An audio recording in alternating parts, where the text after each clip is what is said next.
Welcome back to 6 News at 5. Time to take a look at your weather. And we're actually starting off with a live image of our Doppler radar right now because we have a little bit of rain. Now, is it really affecting central Texas at this point? Well, the answer to that is really kind of not yet. It's knocking on the door right now of Bosque County, but really it's Hood, Somerville, Johnson County up into North Texas. That's where they're seeing a bulk of the activity at this hour. But as we zoom in on what's heading our way, and again, this is all heading to the east-southeast, you can see just a few strikes of lightning. So yes, some of these showers could have some embedded thunderstorms within them. You'll hear some thunder, you'll see some lightning, potentially some very small pocket change hail, and maybe some gusty winds as well. But for us here in central Texas, this is primarily going to be a rain event. And unfortunately, at the end of the day, not all of us are going to see the rain. You can see the line here.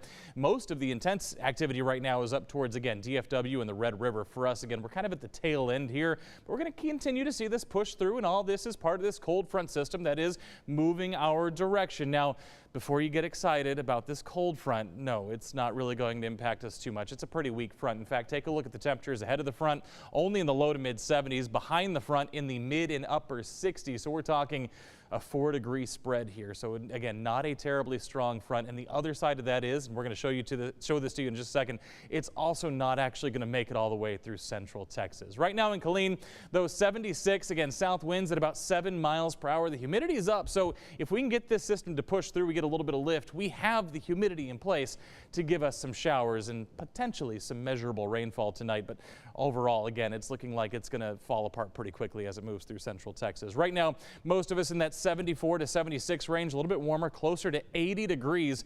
That's right, it's December 16th. It's close to 80 degrees right now down in the Brazos Valley. So is this going to change? Again, the temperatures are not going to be impacted all that much. Take a look here. The cold front starts to move through, and you can already see the activity getting weaker and weaker through the night because the darker it gets, the less energy we have to work with. So we're going to see some scattered showers as the front comes through, but then as the front moves through, here's what happens. It loses its support. It kind of does an about face. Now we're going to see south winds come back through central Texas as a warm front, and that's going to keep us in this sort of warm, humid area of this system. That's going to continue that chance for showers throughout the day tomorrow. And again, could see an embedded thunderstorm as we head through Tuesday as well, partly to mostly cloudy skies.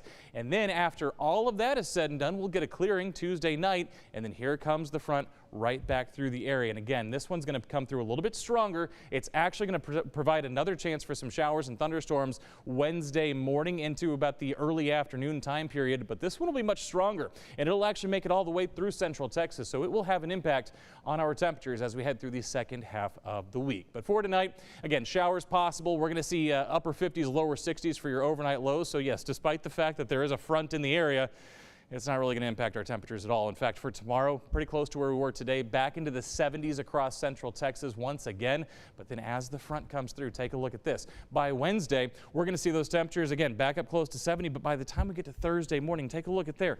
37 by the time you wake up Thursday morning, only the lower 60s. So again, a stronger front for the second half of the week will dry us out and bring those temperatures back down a little bit closer to what we expect for this time of the year. Remember, your average temperature for December 16th is right around 60 degrees. So most of these still just a little bit above average.